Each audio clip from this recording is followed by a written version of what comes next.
Namaste and welcome back to lecture number 9 of standard 9 chemistry. In last class we have studied about the classification of solid, and in previous classes we have studied about properties of liquid. Now I am going to explain the term what is gas. Is it clear? So start with the topic gas. See, what is gas? Do you know what is gas? See, any part of matter, I repeat it, any part of matter which have indefinite shape and indefinite volume. Is it clear?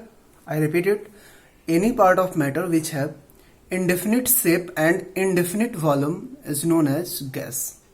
आप फिर से समझो बात को, कोई भी ऐसा part matter का जिसका वॉल्यूम भी फिक्स नहीं हो और शेप भी फिक्स नहीं हो, आप उसको गैस बोलते हैं. Is it clear? Note down the definition. The part of matter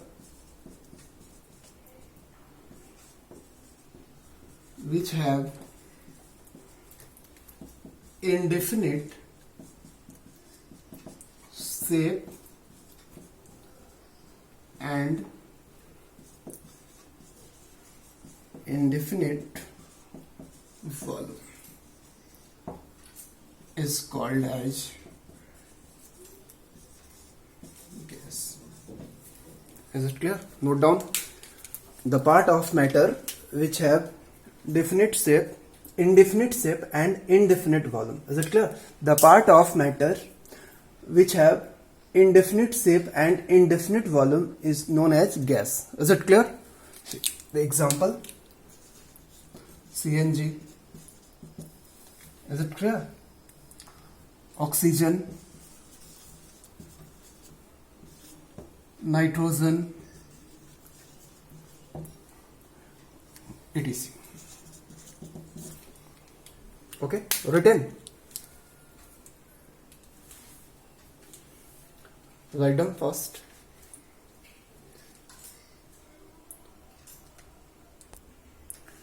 Okay, see, gaseous particles, gas में होता क्या है? जैसे ये देखिए, ये पार्टिकल्स हैं, ये समझिए, ये हम आपको एग्जांपल देते हैं. अगर इस फॉर्मेट में रखें इसको, देख रहे हैं, इसके बीच में स्पेस नहीं के बराबर है. क्लियर है?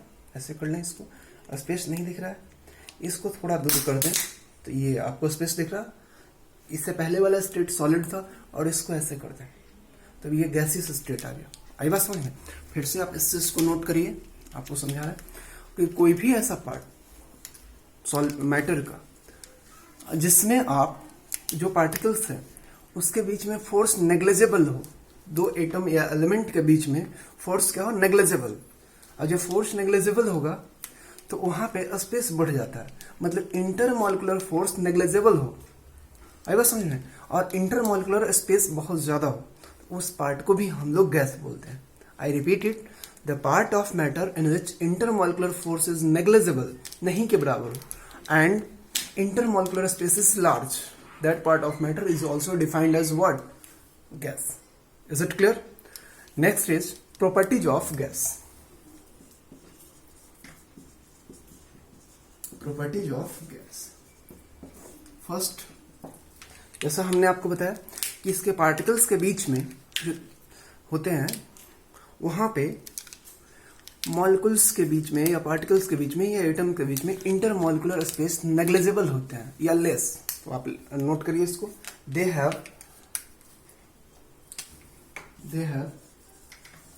वेरी लेस इंटर मॉलिक्यूलर और पार्टिकल इंटरमॉलिक्यूलर फोर्स या inter particle force. Is it clear? Second point, जैसे आप एग्जांपल समझ लो, क्लासेस में अपने पास बच्चे हैं और कोई टीचर्स नहीं हो स्कूल में, तो आप एकदम सिस्टमेटिक बैठे रहेंगे कि इधर उधर घूमते रहेंगे. आपको भी केयर करने वाले कोई नहीं होंगे, बताने वाले कोई नहीं होंगे, तो आप भी अपने मन के हिसाब से करेंगे. तो उस स्टेज में किसी को किसी से डर नहीं होता, मतलब वो बैठ नहीं सकते, उसमें फोर्स नहीं होता, डर नहीं होता कि टीचर्स आ जाएंगे, टीचर्स तो है ही नहीं, कोई कुछ बोलने वाले होंगे, थोड़ा जहाँ एकदम सिस्टम गड़बड़ा जाए, थोड़ा जहाँ फोर्स एकदम नहीं हो, तब आप उस पार्ट को बोलते हैं, नेग्लिजिबल हो उस पार्ट को बोलते हैं गैस। ठीक है। सेकेंड पार्ट में बात कर रहे हैं कि गैसियस मॉलिक्यूल्स के बीच में, एटम्स के बीच में स्पेस बहुत ज्यादा होता है। आई बात समझ में? इसको नोट कर लेते हैं। They have greater inter molecular या पार्टिकल बोल सकते हैं space. Return, they have greater intermolecular space. Okay. Third point, इसके जो पार्टिकल्स होते हैं जब फोर्स ही नहीं होंगे, क्लियर है, तो ये क्या होंगे, मूव करने को फ्री होंगे, किसी भी डायरेक्शन में मूव कर सकते हैं, रैंडम मोशन, किधर भी जा सकते हैं। और जितना जिधर जाएंगे तो चांस होगा कि जिस में उसको रखे हैं उससे वो टकराए, उसको कॉलिजन बोलते हैं। और ये इसमें कॉलिजन सबसे ज्यादा गैस में ही होता है, इसलिए सबसे फास्ट रिएक्शन गैस में होता है। आई बात समझ में? नहीं समझे? फिर से हम रिपीट करते हैं कि यहाँ पे इंटरमॉलिक्यूलर फोर्स लेस होता है, नेग्लिजिबल होता है, very less you can say. और लेस होने की वजह से पार्टिकल्स रैंडम मोशन में होते हैं, कहीं भी जा सकते हैं। और रैंडम मोशन में होंगे तो कोलाइड करने की पॉसिबिलिटी ज्यादा होगी, और उसी कॉलिजन की वजह से रिएक्शन स्पीड डिफाइन होता है। Reaction speed is number of collision पर सेकेंड। एक सेकेंड में एक मॉलिक्यूल दूसरे मॉलिक्यूल से कितना बार कोलाइड कर रहा है, उसी को बोलते हैं speed of reaction. Is it clear? Okay, so write down third point. molecules are in random motion due to very less intermolecular force. IMF means intermolecular force. Written? Write down fast.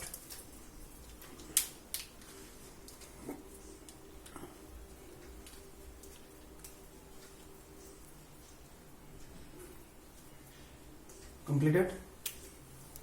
Next, जब बात करते हैं कि इसके particles दूर दूर हैं, clear है? अब एक टर्म आता है डेंसिटी। ठीक है, डेंसिटी क्या है? Mass by volume. ठीक है, तो मास बाय वॉल्यूम बात करते हैं तो इस कंडीशन में इनका डेंसिटी कम होने लगता है। गैसियस मॉलिक्यूल्स में डेंसिटी कम होते हैं, क्लियर है, क्योंकि पार्टिकल्स दूर दूर होते हैं, मास ये हो जाता है। तो लिख लेते हैं, they have low density, they have low density. Gas का डेंसिटी कम होता है। Is it clear? Fifth point लिख लेते हैं, write down fourth point, they have low density. और जैसा कि हम अभी आपको बता रहे हैं कि इसके पार्टिकल्स के बीच में बहुत ज्यादा स्पेस होता है, तो स्पेस ज्यादा है तो इसको प्रेशर डाल करके अगर हम चाहें तो पास ला सकते हैं, सटा सकते हैं, मतलब इसको कंप्रेस कर सकते हैं। They are highly compressible. Is it clear? Note down, they are highly compressible. They are highly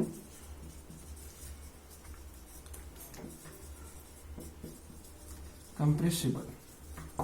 Okay, note down, they are highly compressible. Written? Okay.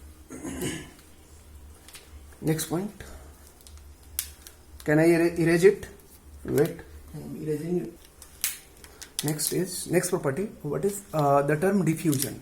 Okay, diffusion क्या है? हमने आपको पहले समझाया और फिर इसमें डिटेल में भी बात करेंगे। डिफ्यूजन क्या है कि कोई भी पार्टिकल्स एक दूसरे से इंटरमिक्स होने की प्रोसेस है, इंटरमिक्सिंग ऑफ मॉलिक्यूल्स। अब गैस में चूंकि फोर्स होता नहीं है तो इंटरमिक्स होने का पॉसिबिलिटी क्या है? ज्यादा। सही है? आई बात समझ में? तो लिख लेते हैं, दे show diffusion. Write down, diffusion.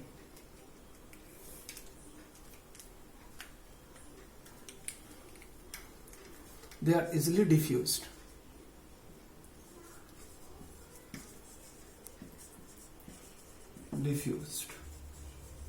Due to less force of attraction between the molecules. Written? Okay. Next is, अब आप समझ लो बात को, समझाने वाले इसमें कुछ है नहीं, आपको हम समझाते हैं कुछ टर्म, इसको नोट करने की कोई जरूरत नहीं है, और जरूरत पड़ेगा तो हम लिखवा देंगे। नेक्स्ट टर्म आता है वॉल्यूम। ठीक है, समझिए, वॉल्यूम क्या है कि जिस चीज में गैस को आप रख दो उसी का ये शेप उसी को ऑक्यूपाई कर लेता है। थोड़ा जैसे आप सिलेंडर में ला दो, पूरे सिलेंडर इसका वॉल्यूम हो गया। मतलब volume of container is equal to volume of gas. जिस चीज में रखते हैं वही उसका वॉल्यूम है। आई बात समझ में? Volume of container is equal to volume of gas. जिस चीज में रख दिए वही उसका वॉल्यूम होता है। आई बात समझ में? क्लियर है? इसके बाद एक टर्म आता है टेम्परेचर। उसको हम लोग अलग से पढ़ेंगे टेम्परेचर स्केल के नाम से, लेकिन यहाँ पे आपको समझाते हैं टेम्परेचर क्या है। तो आप समझेंगे कि टेम्परेचर जो है, इसको समझ लो आप अच्छे से, कि ये हम लोग को हॉटनेस और कोल्डनेस के बारे में बताता है। क्लियर है? कितना एनर्जी गैस के साथ एसोसिएटेड है वही हम लोग बताता है हॉटनेस या कोल्डनेस के बारे में। क्लियर हुई? नेक्स्ट टॉपिक हम आपको अभी इसमें कुछ टर्म है वो आपको समझाते हैं। वो अपने पास आता है प्रेशर। ठीक है, आप समझिए अच्छे से। पूरा फ्री है मॉलिक्यूल्स। क्लियर है? उसमें फोर्स नहीं है। जब फोर्स नहीं होंगे तो वो क्या होंगे? वो मूव करेंगे। कभी कभी ऐसा हो सकता है कि जाके दीवार पे, मतलब जहां पे जिसमें रखे हैं उसके कंटेनर पे फोर्स लगाए। उसी फोर्स को हम लोग प्रेशर के नाम से जानते हैं। क्लियर है? ये कंटेनर पे प्रेशर फोर्स लगा रहा है। क्लियर है? तो कंटेनर पे जो फोर्स लगाया है किसकी वजह से? कौन? Gases molecules. क्योंकि इसके फोर्स मॉलिक्यूल्स के बीच में तो फोर्स है ही नहीं। तो ये जितना बार टकराएगा इसको बोलते हैं गैस प्रेशर। क्या बोलते हैं इसको? गैस प्रेशर, जो हम आपको अलग से वीडियो में समझाएंगे नेक्स्ट क्लास में। नेक्स्ट क्लास में हम लोग ये तो पढ़ लिए गैस का प्रॉपर्टीज। अगले क्लास में जो जो टर्म है, जैसे latent heat of vaporisation, latent heat of fusion, melting point, boiling point, evaporation, diffusion, temperature scale, ये सब हम लोग बात करेंगे नेक्स्ट क्लास में। Okay, thank you very much.